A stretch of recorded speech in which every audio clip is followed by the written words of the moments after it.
ओम शांति। आज है 30 सितंबर 2022। आज की मुरली में बाप दादा कहते हैं, मीठे बच्चे, इस समय सभी की तकदीर बिगड़ी हुई है क्योंकि सब पतित हैं। तुम्हें अब श्रीमत पर सबकी तकदीर जगानी है, पावन बनने की युक्ति बतानी है। प्रश्न है, बाबा सत शिक्षक के रूप में प्रश्न करते हैं, सबसे खराब चाल कौन सी है जिससे बहुत नुकसान होता है? उत्तर है, एक दो को पत्थर मारना अर्थात कड़वे बोल बोलकर जख्मी कर देना। यह है सबसे खराब चाल, इससे बहुत नुकसान होता है। तुम बच्चों को अब रूप बसंत बनना है, अच्छे मैनर्स धारण करने हैं, तुम्हारे मुख से सदैव अविनाशी ज्ञान रत्न निकलने चाहिए। आत्मा को भी याद से रूपवान बनना है, यानी प्योर बनना है। और बाप जो ज्ञान रत्न देते हैं उनका दान करना है। बहुत मीठा बोल बोलने हैं, कड़वे बोल बोलने वाले ही बोलने से किनारा कर लेना है। जो कड़वे बोलते हैं उनसे किनारा कर लेना है। गीत है,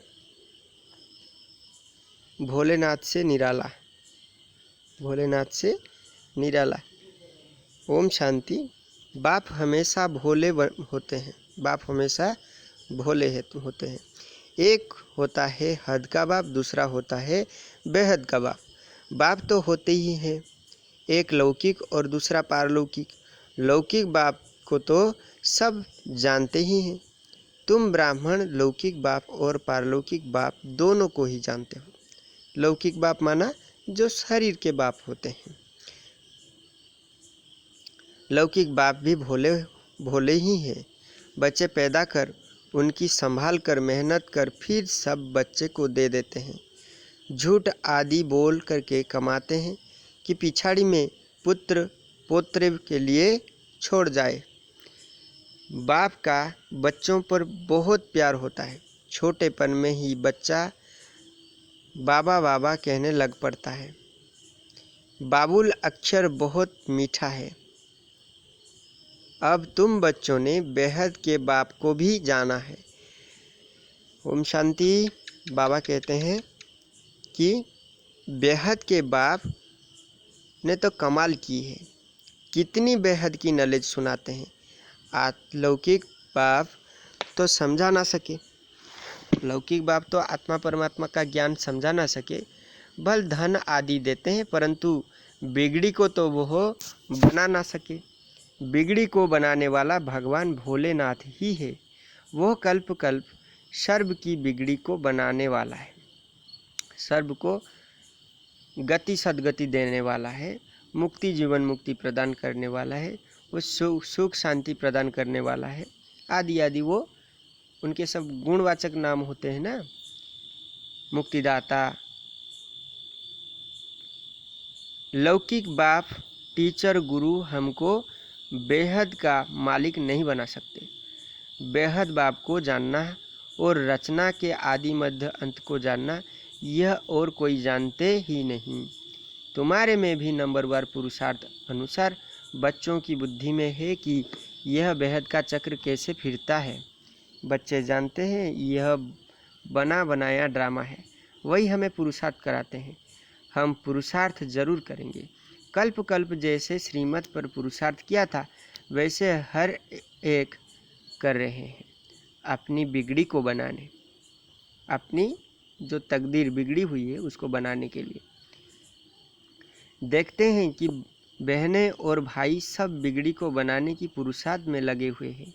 भारतवासी पुकारते भी हैं कि हे बिगड़ी को बनाने वाले, हे पतित पावन आओ। रावण ने बिगाड़ा है, जिससे ही धर्म भ्रष्ट कर्म भ्रष्ट बन पड़े हैं। अब तुम बच्चों ने यह सब बाप द्वारा जाना है। मनुष्य सृष्टि जिसका नाम कल्प वृक्ष है, यह बहुत नामी ग्रामी है, जिसका राज भी बुद्धि में बैठ गया है। मनुष्य लोग जब तुम्हारे चित्र देखते हैं तो कहते हैं कि यह तो कल्पना है, जो 5000 वर्ष का कल्प वृक्ष बनाया है। हम तो इस पर बहुत अच्छी रीति समझाते हैं। कल्प वृक्ष जिसका बैनन ट्री के साथ भी मुकाबला करते हैं, समझते हैं आदि सनातन देवी देवता धर्म था, अब वो प्रायलोप है, ड्रामा प्लान अनुसार और सर्वधर्म है। वर्ल्ड की हिस्ट्री ज्योग्राफी जो मुख्य स्वर्ग की गाई जाती है, उनको फिर से रिपीट होना है। यानी 5000 वर्ष पहले जो हुआ था अब हो रहा है, आगे फिर रिपीट होगा। अच्छी हिस्ट्री ज्योग्राफी है ही स्वर्ग की, तो स्वर्ग की हिस्ट्री ज्योग्राफी सबसे अच्छी है। सब कहते भी हैं हमको राम राज्य चाहिए जिसमें दुख का नाम निशान ना हो। अब तो रावण राज्य है, परंतु यह कोई नहीं जानते कि हम ही रावण हैं। ये बातें तुम बच्चों की बुद्धि में है, मनुष्यों को तो कुछ भी पता नहीं। मनुष्यों को तो कुछ भी पता नहीं। बिगड़ी को बनाने वाला कैसे आते हैं, कैसे बिगड़ी को बनाते हैं। पतित को कहते हैं बिगड़े हुए।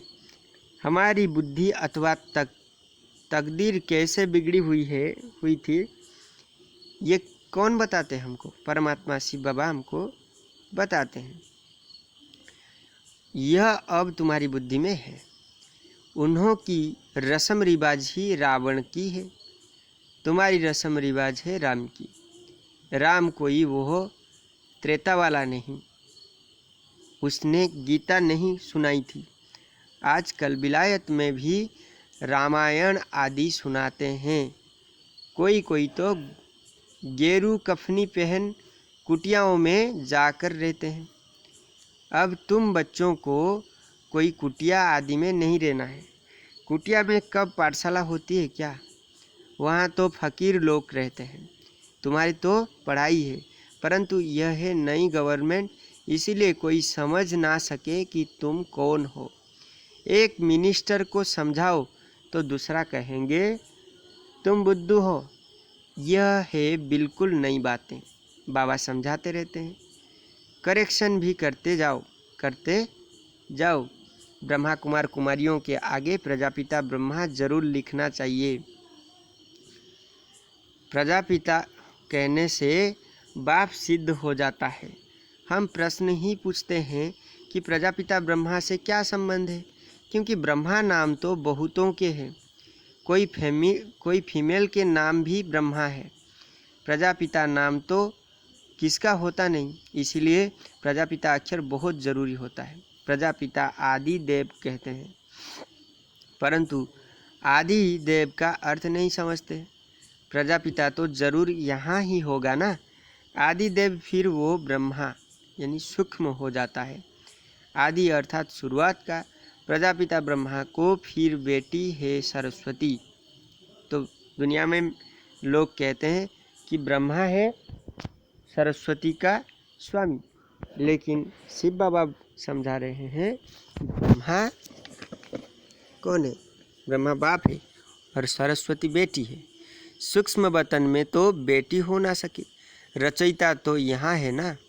इन गुह्य बातों को विशाल बुद्धि वाले ही धारण कर सकते हैं। धारण के साथ मैनर्स भी चाहिए, अपने मैनर्स बिहेवियर भी चाहिए, जो कोई भी देख खुश हो। तुम्हारा बोल जो निकलता है उनको रत्न कहा जाता है। बाब रूप बसंत है, आत्मा को रूपवान बनाते हैं, यानी पवित्र बनाते, संपूर्ण सत्व प्रदान बनाता है।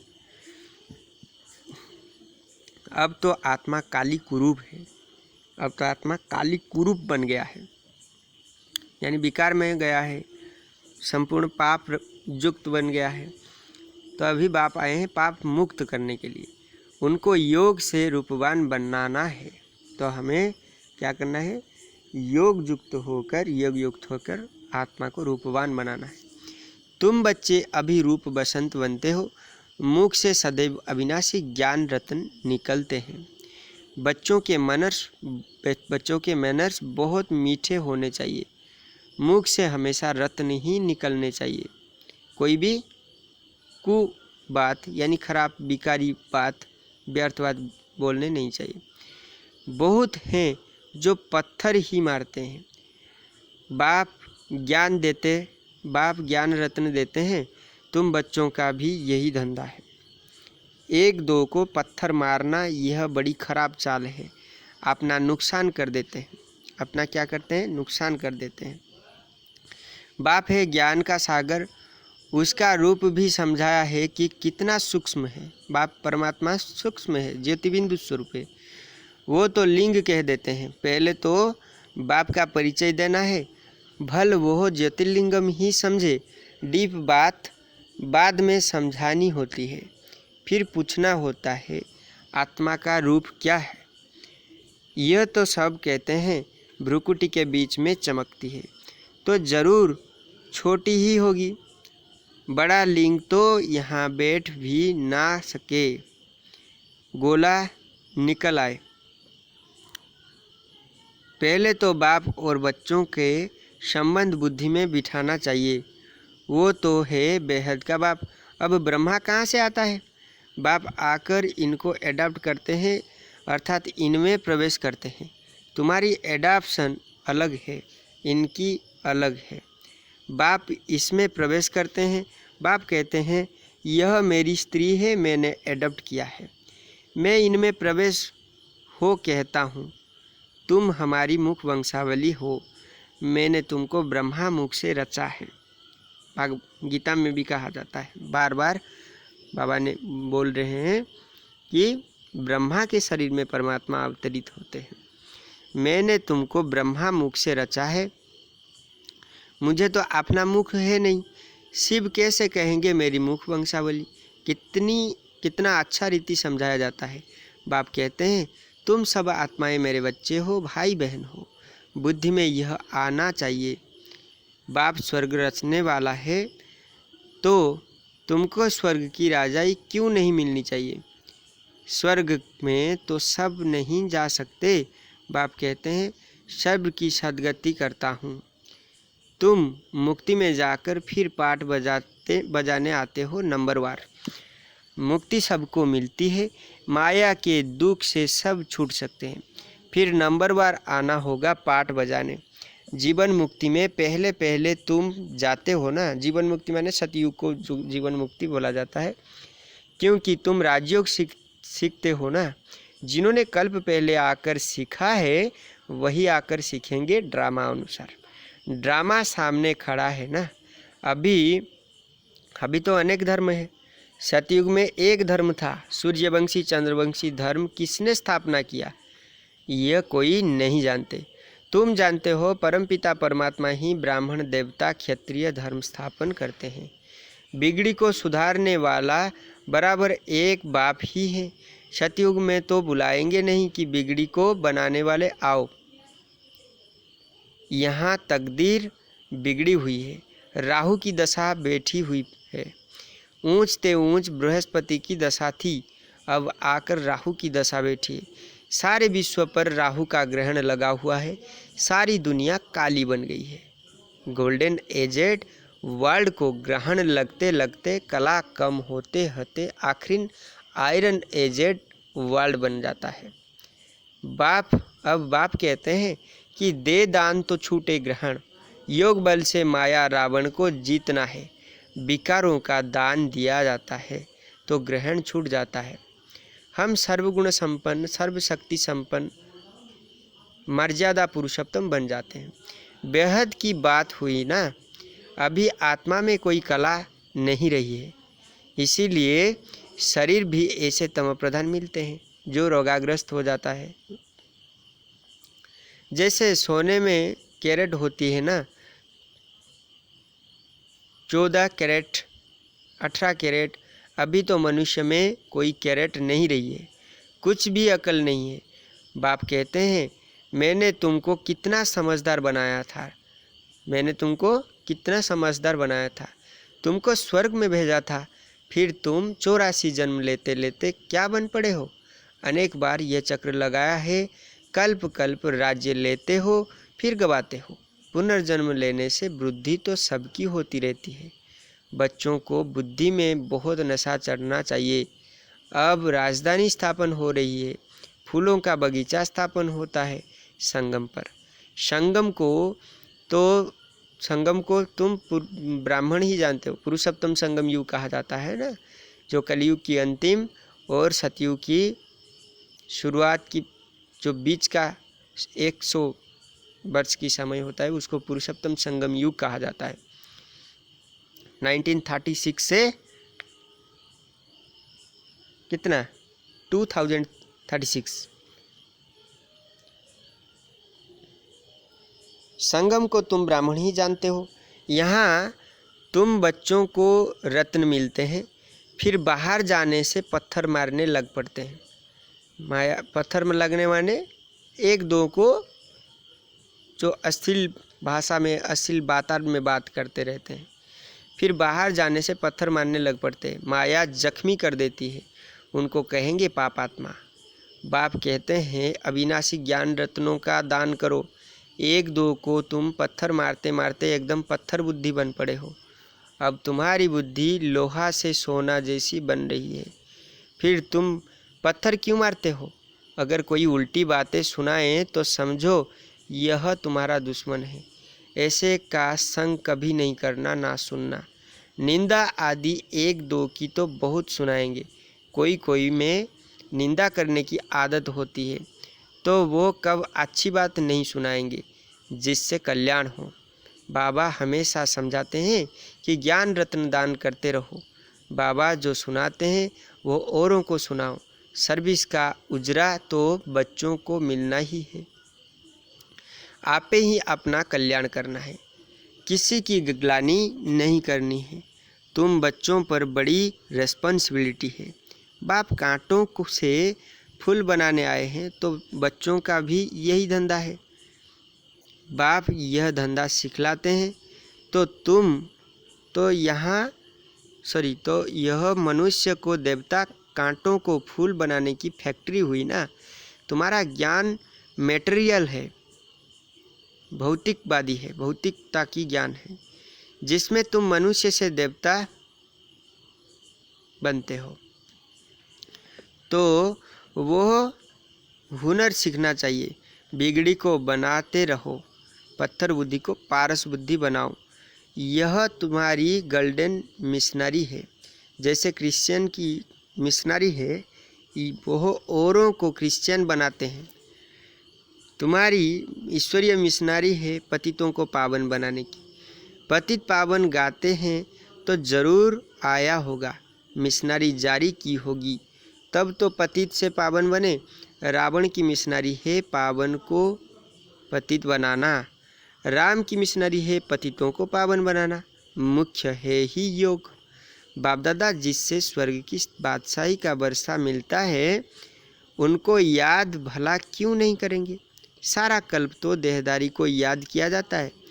अब याद करना है विदेही को, यानी विदेही माना कौन है? विदेही आत्मा, विचित्र को। खुद को आत्मा स्थिति में रखकर उस परमपिता परमात्मा को याद करना है। जिनका कोई चित्र नहीं उनको आना जरूर पड़ता है। तो विदेही यहाँ कौन बन गए कि आत्माओं के बाप परमात्मा। जिनका कोई चित्र है नहीं उनको आना जरूर पड़ता है। गाया भी जाता है ब्रह्मा द्वारा ब्राह्मण देवता क्षत्रिय धर्म की स्थापना। ये तो सीधी बात है। ब्राह्मणों का दूसरा कोई है भी नहीं। तुम जानते हो शिव बाबा हमारा टीचर भी है, सदगुरु भी है और सदशिक्षक भी है। सदगुरु तो एक है ना, सदगुरु तो एक ही है।